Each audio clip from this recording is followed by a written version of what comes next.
point météo, Evelyne Delia? Oui, bah ça va, la météo. Il fait chaud.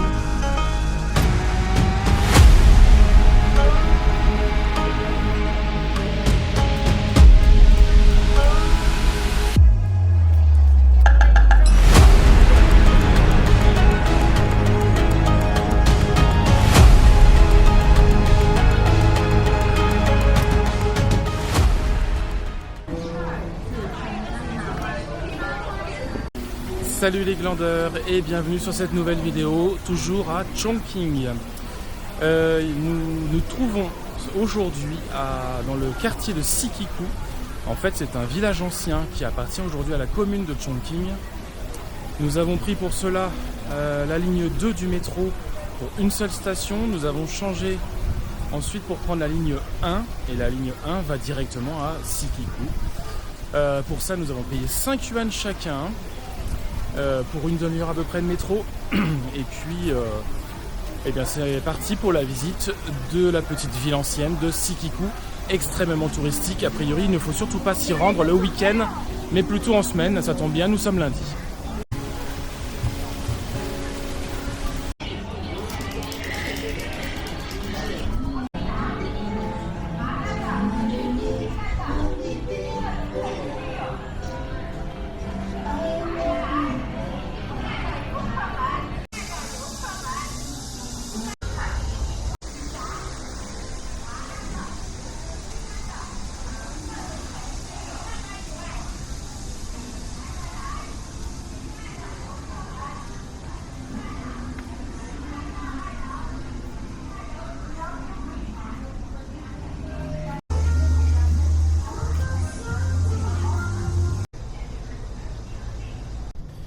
Aujourd'hui, Sikiku, c'est un quartier historique piéton en fait, qui est très préservé au milieu des gratte-ciel de Chongqing. Il y a des ruelles escarpées, il y a des escaliers, tout ça, tous ces pavés de belles dalles en pierre. Tout autour, il y a une architecture particulière, très chinoise d'ailleurs, en bois. Et ce bois, en fait, ces maisons, elles datent plutôt des Ming et des Qing, les deux dynasties. Il est dit aussi que c'est le paradis de la street food à Chongqing. Il y a beaucoup de choses à goûter. Alors je ne sais pas, c'est vrai qu'on a vu pas mal de stands. Et puis il y a aussi un temple à visiter qui s'appelle Baolun. Temple bouddhiste qui est vieux depuis de plusieurs siècles. Et chose incroyable, il a été construit sans aucun clou. Ce que je ne vous ai pas dit, c'est que l'ancienne ville, Sikiku, a été construite au Xe siècle, entre 10 et 11e siècle, donc c'est quand même très très ancien. À l'origine, il s'agissait d'un port en fait de commerce qu'on appelait Longyin, parce que la ville de Sikiku, elle est située au bord d'une rivière.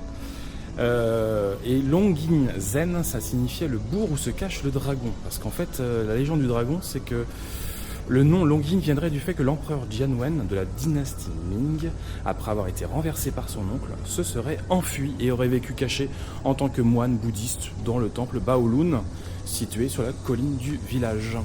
Et ensuite, sous les dynasties Ming et Qing, le village prend une importance très très importante grâce à sa position géographique, tout simplement.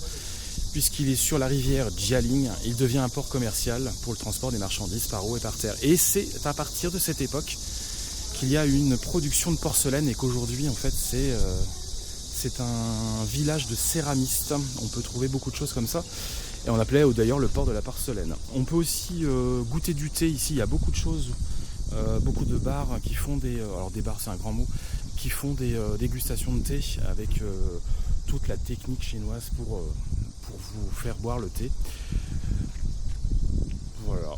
Et puis, dernière chose, c'était aussi un refuge culturel pendant la Seconde Guerre mondiale avec la guerre contre les Japonais, puisque Chongqing était devenue la capitale provisoire de la Chine à cette époque. Et donc, Sikiku a servi de refuge à de nombreux artistes, écrivains et intellectuels chinois. Voilà, maintenant, vous savez absolument tout, ou presque, sur ce petit village ancien.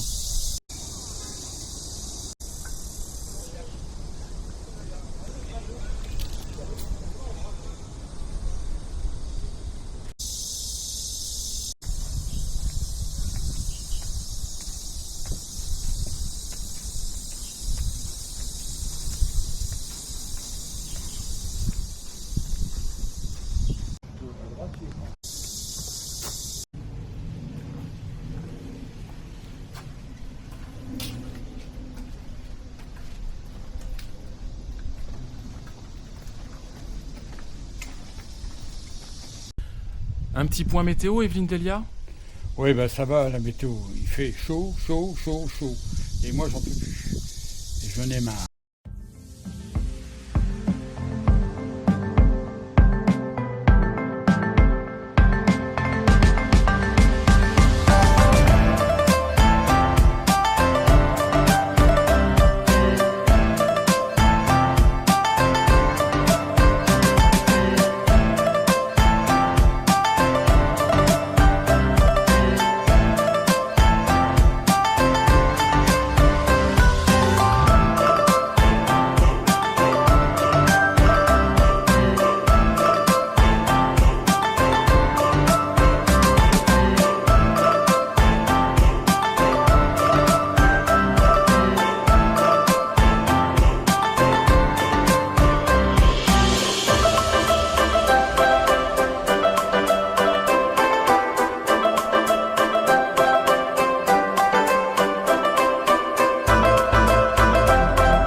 Ce temple est absolument magique. Si vous passez à Chongqing et que vous venez ici à Sikiku, il ne faut surtout pas rater ce temple. Et je vous rappelle qu'il a été construit sans aucun clou.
票的游客到船上购票登船，购票登船。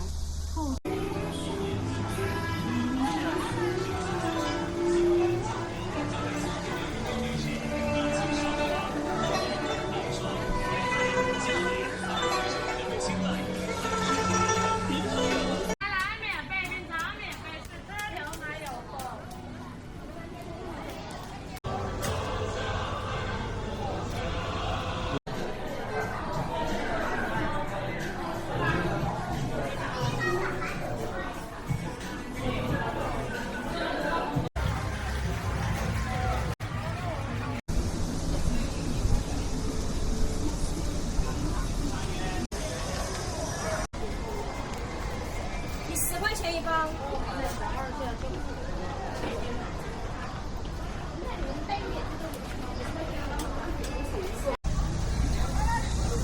Je voulais juste vous dire un truc sur le métro à Chongqing, c'est différent de Canton. Ici, Alipay n'accepte pas votre carte internationale bancaire. Il faut donc aller sur en haut à gauche d'Alipay, vous cliquez dessus et ensuite vous allez dans l'onglet transport. C'est super simple et demandez à Gemini, il saura vous conseiller et c'est facile de payer sans avoir besoin de prendre de ticket à la borne. Tout simple.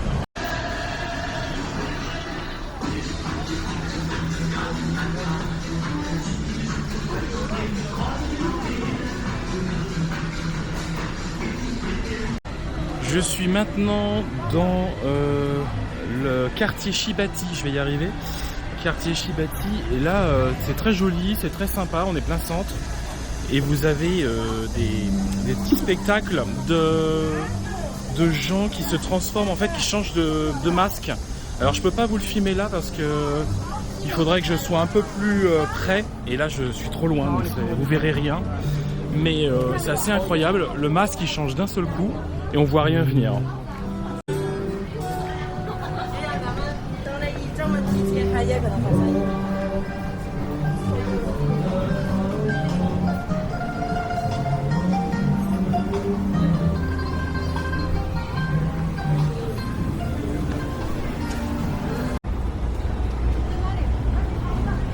Au fond, là, vous pouvez voir un tunnel. Et dans ce tunnel, en fait, il y a des restaurants de hot pot. Et je crois... Si mes souvenirs sont bons, quand je me suis renseigné sur la ville de Chongqing, ce tunnel ferait 1 km de long et sur 1 km vous avez des hot pots. Ça passe sous un quartier là de la ville. Bon, en fait non, ça ressemble plutôt à un petit musée qui retrace justement l'épisode de la guerre avec le Japon lorsque Chongqing était la capitale de la Chine durant quelques années.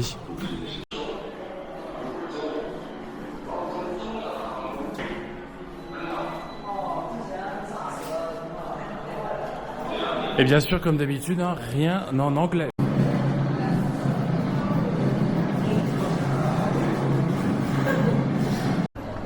Bon, il n'empêche quand même que ce tunnel dont je vous ai parlé, qui fait 1 km de long avec ses hot pots, il existe quand même bien à Chongqing. Hein. Ça, j'ai pu le voir, pardon, en vidéo et je l'ai lu.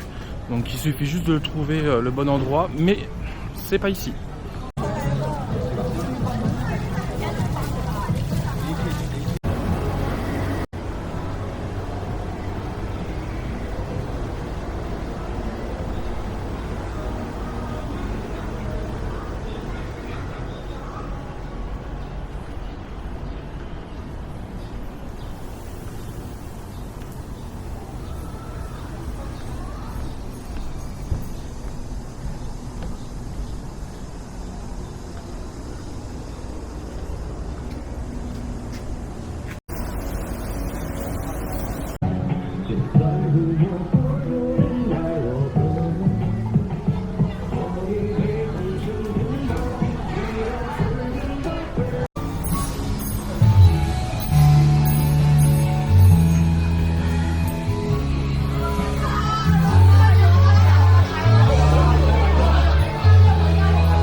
Finalement, quand vous visitez une ville et que vous n'avez aucun objectif, aucun but, eh ben, c'est le meilleur moyen de visiter une ville. On trouve plein de choses qu'on n'aurait jamais vues si on avait un programme bien défini. Et franchement, c'est génial, quoi. Ce quartier, je suis sûr que je ne l'aurais pas trouvé parce que j'en avais pas du tout eu la connaissance. Et il est passionnant. Passionnant.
Cette ville de Chongqing, elle est pleine de surprises. Franchement, oui, peut être inhumaine, clairement difficile à vivre, notamment en juillet-août, hein, pour nous les touristes, même pour les locaux. Mais elle est fascinante à visiter. Franchement, faut se perdre dans les petites rues, ou les grandes rues d'ailleurs, parce que là je suis sur une grande rue, et puis avancer. Et puis au détour d'une rue, vous allez tomber sur quelque chose d'incroyable. Et puis au fur et à mesure, vous découvrez des choses. Voilà. Là, je vois un pont en face de moi qui est hallucinant encore. J'aimerais bien voir la rivière. Et là, c'est pas évident à trouver ce côté de la presqu'île là où on loge. Là où vous avez d'ailleurs le fameux téléphérique. J'essaye d'avoir un front de rivière, mais c'est pas simple à trouver. Mais franchement, je me régale. Et je vous conseille vivement de venir visiter cette ville. À la fois moderne, à la fois ancienne, futuriste, et puis on en prend plein les yeux en fait là. Là je suis, voilà, un exemple typique, je vais me retourner, voilà ce que je vois. Pas sûr que vous arriviez à voir grand chose, je vais plutôt faire un plan de l'autre côté, vous allez voir ces fameuses tours qui sont en or. Voilà, elles sont juste là. 2 tours là qui font un peu Empire State Building new-yorkais mais couleur or. Bon, c'est un concept. Voilà les immeubles à perte de vue. Bon, il y a peut-être un petit orage qui se prépare ce soir là. Il va falloir que je pense à rentrer en direction de l'hôtel. Voilà une ligne à haute tension qui traverse la ville et le fleuve de l'autre côté.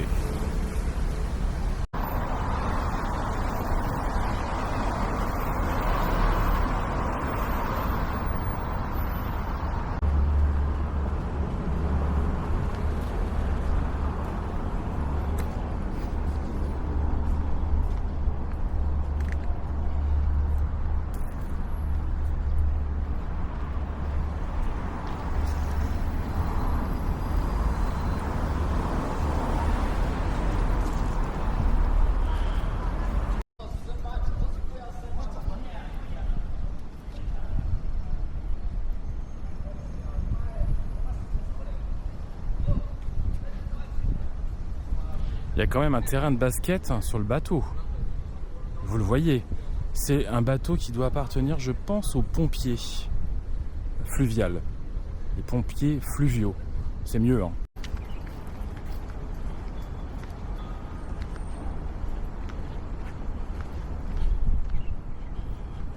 Bon, c'est parti. On va longer un petit peu ce fleuve là, le Yangtze.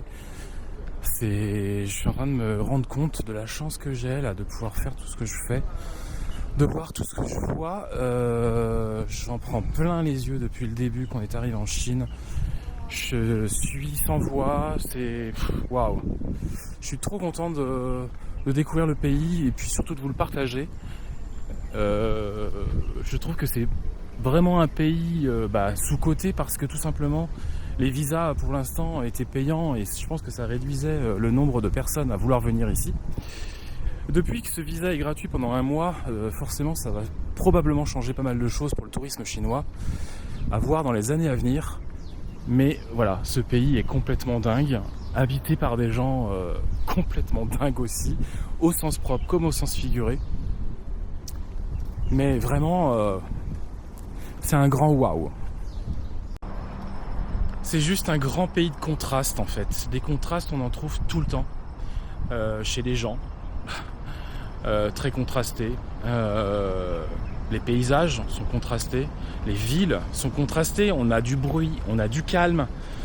Tout est comme ça en fait dans ce pays. On a de la nature, mais on a une ville incroyablement moderne. On a une architecture ancienne avec une architecture extrêmement moderne. Et ça, vous le voyez finalement dans toutes les villes et même villages. Hein. Ce côté toujours ambivalent, historique et moderne. Moi, franchement, ce pays, il me fascine. Je pensais vraiment pas dire ça un jour. J'ai mis du temps à venir ici, mais aucun regret. Je vous invite tous à venir découvrir ce pays. Vraiment.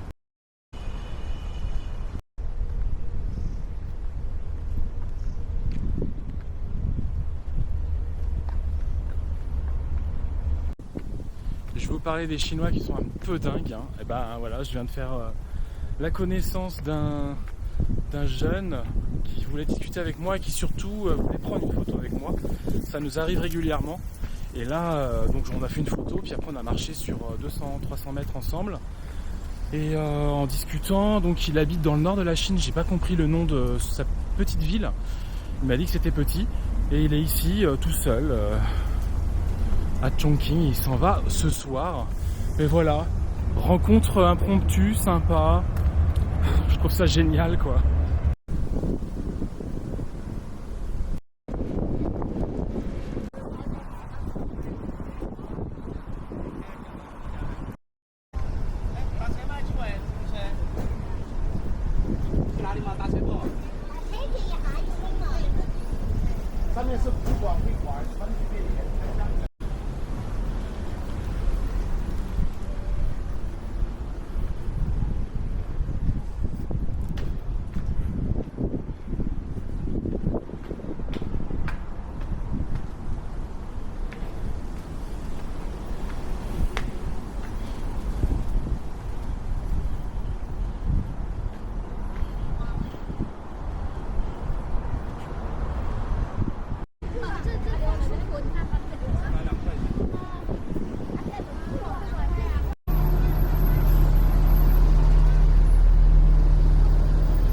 Bon bah pour accéder ici en fait, pour arriver sur le pont, il vous suffit de prendre cet ascenseur. Voilà, 5 étages et on est sur le pont. Un truc de malade encore une fois. Allez, petit bilan de cette journée. Alors une journée bien remplie. On est parti ce matin du coup dans le quartier de Sikiku, le fameux petit village d'artisans. Alors ça c'était avant probablement. Parce que nous ce qu'on a vu c'était surtout quelque chose de très touristique.